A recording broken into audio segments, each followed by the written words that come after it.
Olá, sejam todos muito bem-vindos ao Band Entrevista. O Brasil é referência mundial na área de transplantes de órgãos e possui o maior sistema público de transplantes do mundo. Nosso país é o segundo que mais realiza transplantes, ficando atrás apenas dos Estados Unidos. Quando o apresentador Fausto Silva, nosso querido Faustão, fez o transplante de coração, o debate se ampliou e a Band iniciou uma campanha de doação de órgãos. E sobre esse assunto a gente conversa agora com um especialista em transplante cardíaco, o doutor Adegil Henrique Miguel da Silva. Muitíssimo obrigada pela sua participação aqui, viu, doutor?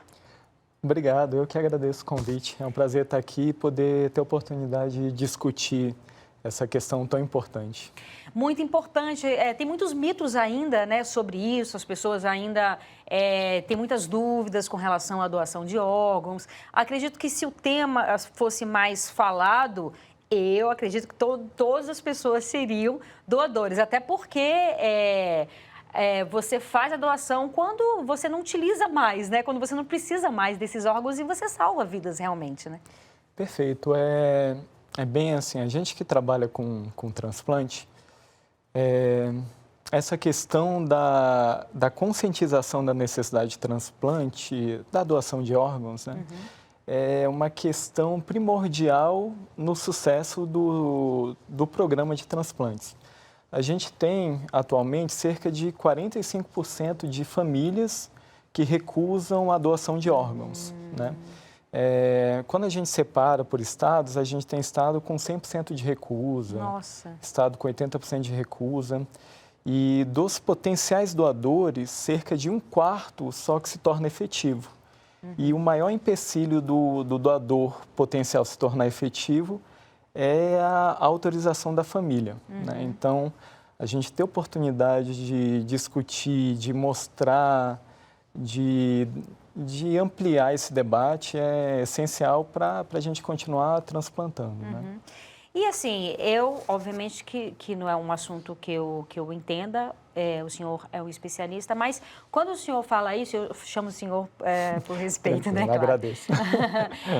Me vem à mente uma ignorância no sentido mesmo da palavra de ignorar, né? Porque se você pensar que o seu ente querido, é claro que você está imerso numa dor, né? No luto que está se iniciando, mas se você imaginar que o seu ente querido, você está se despedindo do seu ente querido, mas que os órgãos que não fazem mais sentido para aquele ser que já se foi, vai poder salvar vidas, né? Vai poder ajudar outras pessoas, isso é um ato de amor, né? Perfeito.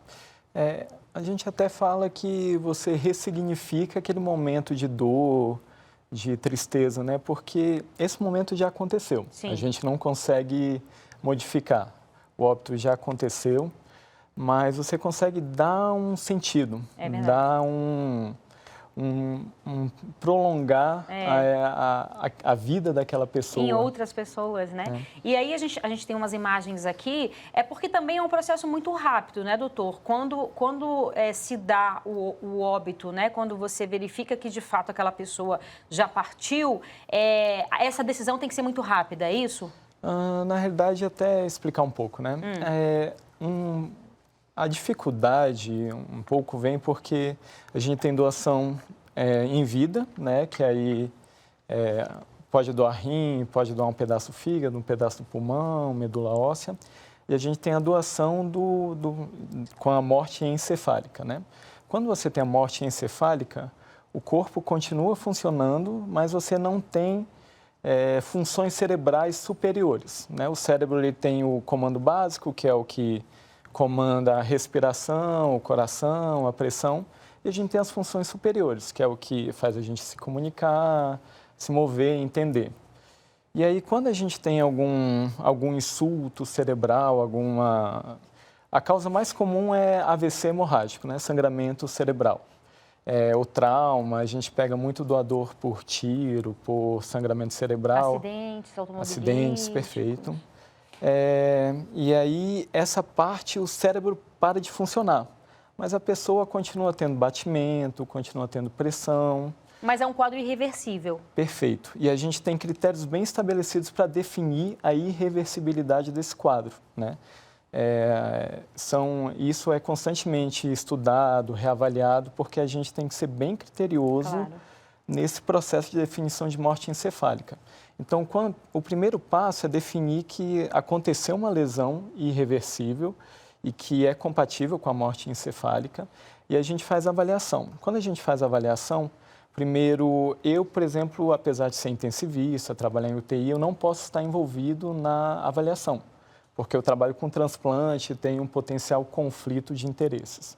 Então, qualquer pessoa que trabalhe com transplante, ela nem é envolvida nessa parte de definição de morte encefálica. Você fala que não pode ser nenhum conhecido, nenhum familiar? Isso. Não, e assim, eu, por exemplo, eu trabalho numa UTI. Tem um paciente que chegou para mim com um sangramento cerebral. Na hora de definir essa questão de morte encefálica, eu não posso participar desse processo, porque eu sou de equipe de transplante. Entendi. Então, mesmo trabalhando em UTI, outros médicos que cuidam disso. Né? E aí essa definição ela é feita por 2 médicos em momentos diferentes. A gente faz uma avaliação clínica, testa se tem critério de reflexo ocular, reflexo de tosse. São reflexos que indicam função superior do cérebro. Né? E a gente faz exames complementares, eletroencefalograma, Doppler, que eles vão ver se tem circulação, atividade elétrica para o cérebro. Então, quando a gente faz essa avaliação por 2 profissionais diferentes, excluídos outras causas, sedação, aquele paciente está instável, a gente define morte encefálica. A partir desse momento que a gente define morte encefálica, a gente chama uma comissão, que é a Comissão Intra-Hospitalar de Doação de Órgãos, e é essa comissão que vai conversar com a família. Então, são equipes bem separadas para que realmente o processo possa ocorrer da forma mais ética, com maior lisura possível, né? Certo. E aí, uma vez dada essa triste notícia para a família, nesse momento também já é perguntada se a família quer fazer a doação? Porque eu digo isso porque é um processo que a retirada dos órgãos, uma vez verificada esse processo de um quadro irreversível, tem que ser rápido também para aproveitar aqueles órgãos? Perfeito. Bom, a partir do momento que a gente definiu a morte encefálica, né, a gente comunica essa comissão e eu, como médico da UTI que estou manejando esse paciente, a gente chama a família e conversa, né? Então, esse paciente, via de regra, o ideal é que a família esteja envolvida em todo o processo, certo. Né? Que aí consegue, né? Passo a passo, entender o que está acontecendo. Mas a partir daquele momento que eu defini, eu comunico à família o ocorrido. Olha, esse paciente foi a óbito, a gente já fez essa avaliação, é um quadro irreversível, ele está em morte encefálica.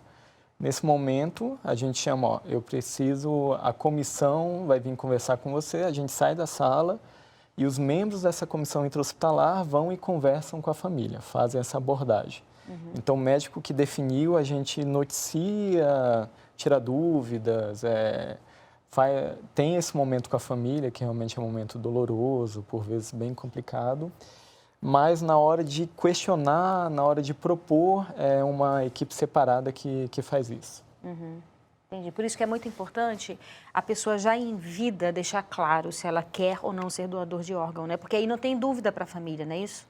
Perfeito. A gente tem aqui, a gente tem um sistema de doação presumida, que define que toda pessoa é doadora a princípio, que não é o que ocorre no Brasil, né? Isso ocorre em alguns países, Espanha, e aqui no Brasil a doação é consentida, né? Mesmo que eu informe, que eu deixe claro, de forma bem clara, a família precisa concordar.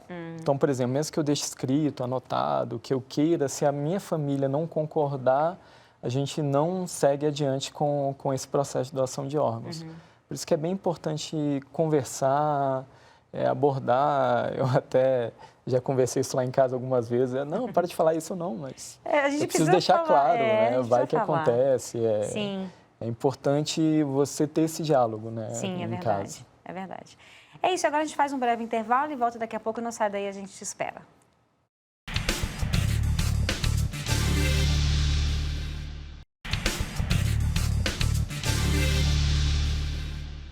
Estamos de volta com o Band Entrevista, hoje falando sobre doação de órgãos. O nosso entrevistado é o médico especialista em transplante cardíaco, o Dr. Adegil Henrique Miguel da Silva.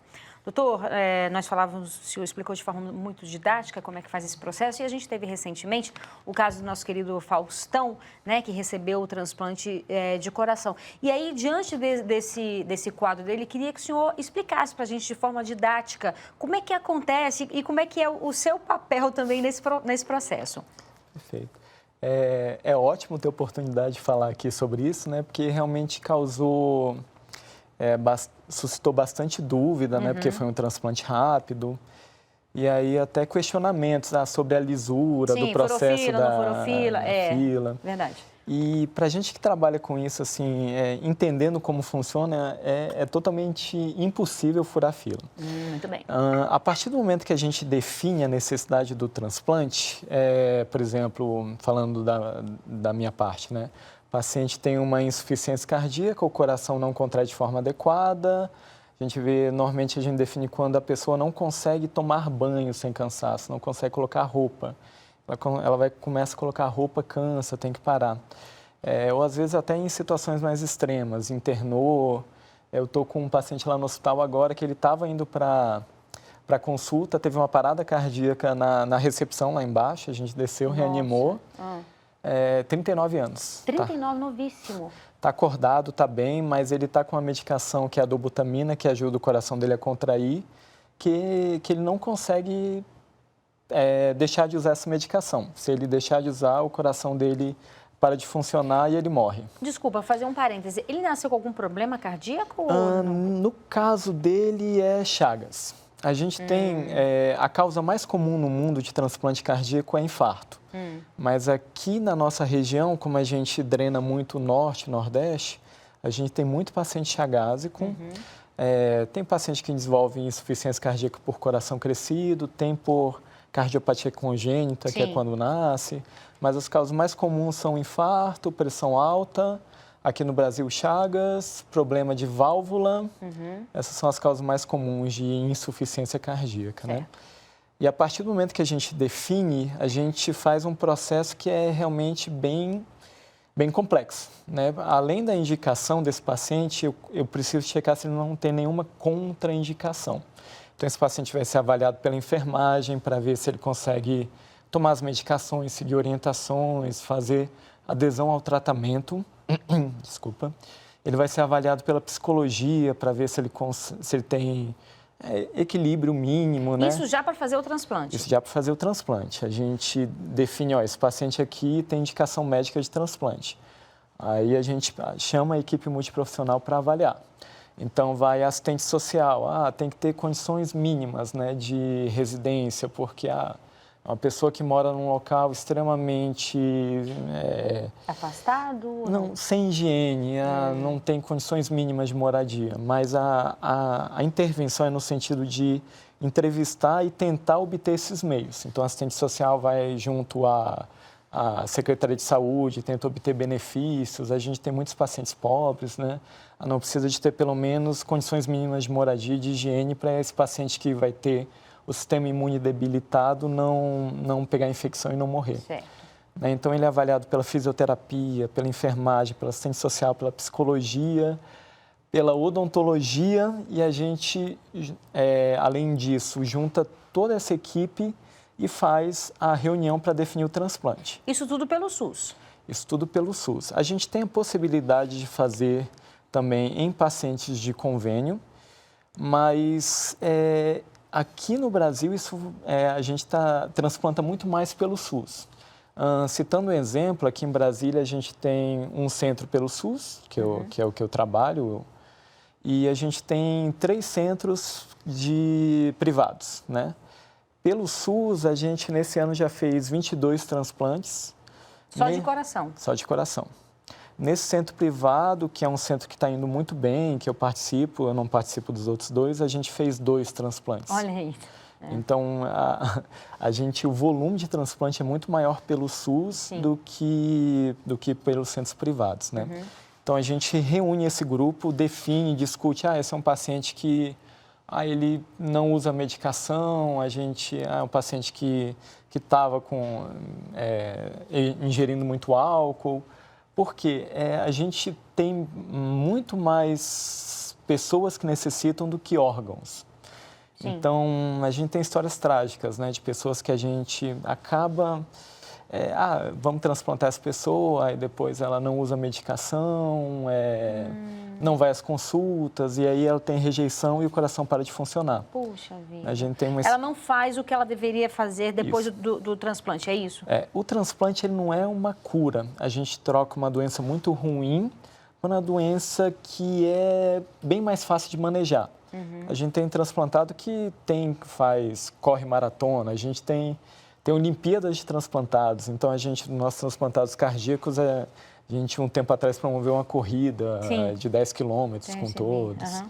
Então a gente tem uma qualidade de vida, a pessoa vive bem com qualidade, mas tem que ter certos cuidados, tem que tomar medicação, tem que vigiar quanto às rejeições, tem que ir às consultas. A gente teve uma história trágica de uma menina que a gente transplantou, aí brigou com o namorado, saiu de casa, parou de tomar os remédios, era adolescente, 16, 17 anos, o coração parou de funcionar, chegou para a gente já em falência do coração. Que pena. Então, a gente faz essa avaliação, define. A partir do momento que a gente definiu, a gente precisa ver o peso e a altura, o tipo sanguíneo e o painel imunológico. Isso é a compatibilidade? Isso. Isso que é o importante, porque não é uma fila. Então, por exemplo, a pessoa que entrou há 6 meses, não necessariamente ela vai ser transplantada... Do que alguém que entrou ontem. Do que alguém que entrou ontem. Porque tem a ver com a compatibilidade de quem está doando o coração. Perfeito. Então, quando chega o doador, eu vou ver o doador. Aí eu vou ver o tipo sanguíneo do doador. É um doador tipo A. Então, eu vou selecionar as pessoas da fila que tem tipo A. Foi isso que as pessoas não entenderam, né? Perfeito. Com o Faustão, com a lógica do Faustão, né? O peso tem que ser mais ou menos compatível. Por exemplo, uma pessoa de 90 quilos não pode receber uma pessoa que tem um doador de 50 quilos. Que ela não suporta, aquele coração não suporta uma pessoa de 90 quilos. Interessante isso. E além disso, tem o painel imune, né? Essa pessoa rejeita aquele anticorpo daquele doador, então ela não pode receber. Então, a gente avalia tudo isso quando chega a oferta. Então, e, dentre desses pacientes, a gente vê os critérios de prioridade. Então, quem está grave, por exemplo, esse paciente que eu citei, que teve a parada cardíaca, o fato dele estar com essa medicação e não conseguir ficar sem a medicação, ele é colocado em prioridade. Uhum. Então, eu tenho pacientes que estão em casa, com desconforto, mas ele entra em prioridade porque ele, sem essa medicação, ele não consegue viver minimamente. Então, a gente, seguindo esses critérios, que a gente vai definir quem vai receber o coração. E a pessoa nem sabe, né? O Faustão não pôde nem opinar. Sim. Chega até o responsável técnico pela equipe de transplante, ele vem entre os doadores, quem se aplica naqueles critérios, caso não seja o mais antigo da fila, ele precisa justificar aquilo e é dado a quem se adequa àquele doador. Muito interessante, né? Então, assim, é um debate que a gente precisa fazer, né? As pessoas precisam saber disso. E antes de saber disso, eu acho que também a gente tem que deixar de ser um pouco mais maldoso, né? Se você não sabe, se você ignora o assunto, né? Não vai falar o que você não sabe, né? Procure saber, né? E assim, até várias críticas assim, pelo SUS não funciona assim, eu queria ter condições. A média de tempo para quem está em prioridade de transplante é menos de 30 dias, é 29.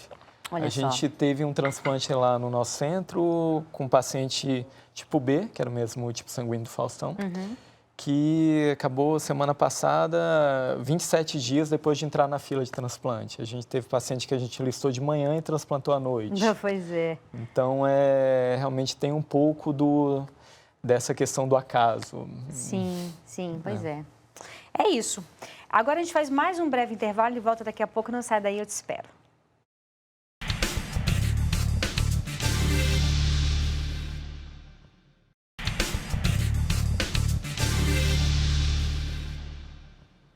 estamos de volta com o Band Entrevista, hoje falando sobre doação de órgãos. O nosso entrevistado é um médico especialista em transplante cardíaco, o Dr. Adegil Henrique Miguel da Silva. Doutor, nós falávamos no começo que o Brasil é referência mundial na área de transplantes de órgãos, né? E possui o maior sistema público de transplantes do mundo, que é algo que a gente, obviamente, deve se orgulhar. E com relação a essa área de transplante, que é referência, quais são os órgãos mais transplantados aqui no país, no nosso país? Uma coisa muito legal de se falar é que quando você se torna doador, você pode salvar até 8 vidas, né? Que um doador ele pode doar 2 rins, 2 pulmões, fígado, coração, intestino, pâncreas, córnea e normalmente medula óssea é intervivo. Então você com um ato... Isso depende da idade também? Via de regra, o doador, a gente... O mais comum o doador aceita até 60 anos, mas depende mais da estabilidade orgânica. Então, por exemplo, o paciente ele morreu por um sangramento cerebral, mas nesse processo de morte o rim dele parou de funcionar. Entendi. Então, eu não consigo aproveitar o rim. É um paciente que teve um sangramento cerebral, mas já tinha tido um entupimento, o coração não estava funcionando adequadamente, então eu não consigo aproveitar o coração. Então, nem sempre a gente consegue aproveitar todos os órgãos daquele paciente, né, daquele doador. Mas, o máximo possível a gente tenta, porque quanto mais órgãos a gente consegue, mais pessoas são beneficiadas. Sim. Né? E falando dos órgãos, o mais comum, o que a gente tem mais transplantes é rim, né? A gente tem mais centros no Brasil. Em segundo, fígado e terceiro, coração. É mais raro o pulmão, pâncreas, intestino, mas a gente tem todas essas possibilidades, né, de transplante. Certo. E aí, como a gente estava falando, né, existe uma fila única no SUS, mas que tem essas características que nós explicamos, né? Tem que ter a compatibilidade, isso com relação a todos os órgãos, obviamente, né? Perfeito. Cada órgão tem a sua pesquisa da compatibilidade, né? E tem critérios de priorização. Então, por exemplo, quando eu falo de coração, são aqueles critérios, né?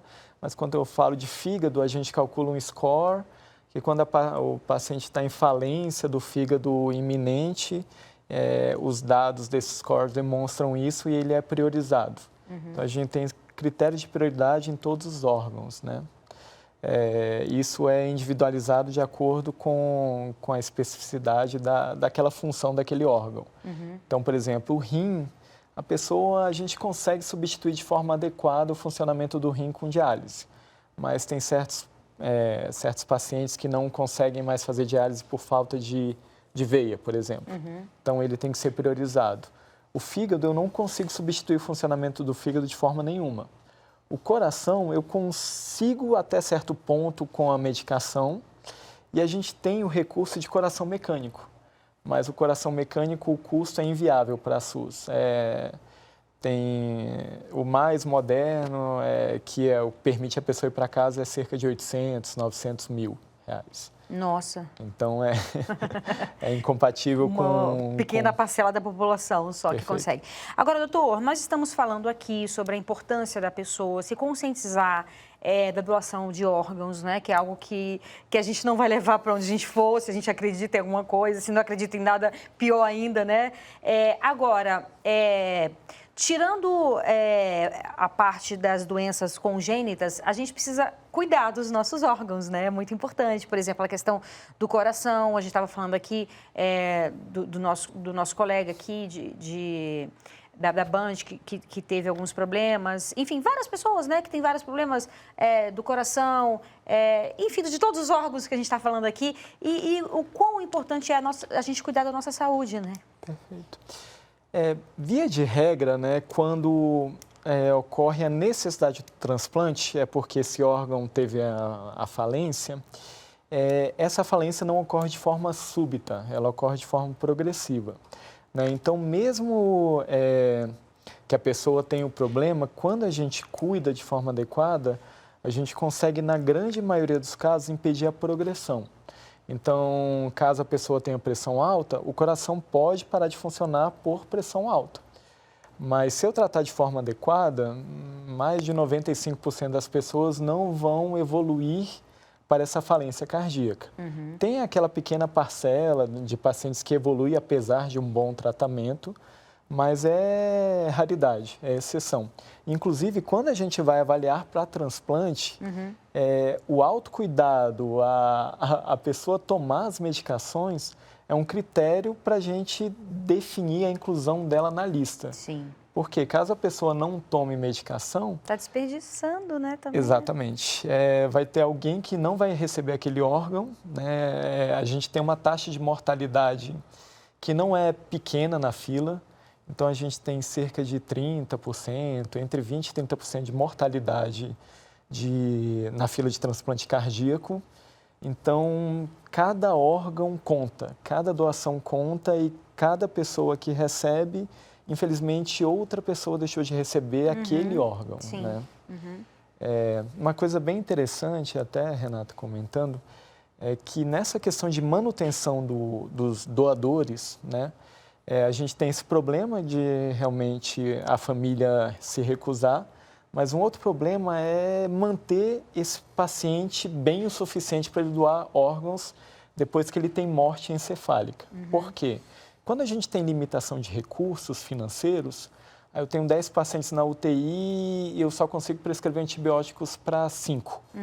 Então, por exemplo, aquele paciente que já foi morte encefálica, muitas vezes o médico prioriza outros e deixa de tratar tão bem esse paciente que está em morte encefálica porque o recurso é limitado. Mas eu tratando esse paciente, eu tendo recurso para tratar todo mundo e tratando esse paciente em morte encefálica, ele se torna um doador viável. Sim. Né? Então, a gente ter os recursos necessários também é outro ponto bem importante para a gente melhorar ainda mais, né, essa questão de doação de órgãos. Muitíssimo obrigada pelas suas importantes explicações e pela sua participação aqui, viu? Foi um prazer estar aqui. Maravilha. E o Band Entrevista fica por aqui. Muito obrigada pela sua companhia. Aproveite seu fim de semana. A gente se vê sábado que vem. Um beijo. Tchau, tchau.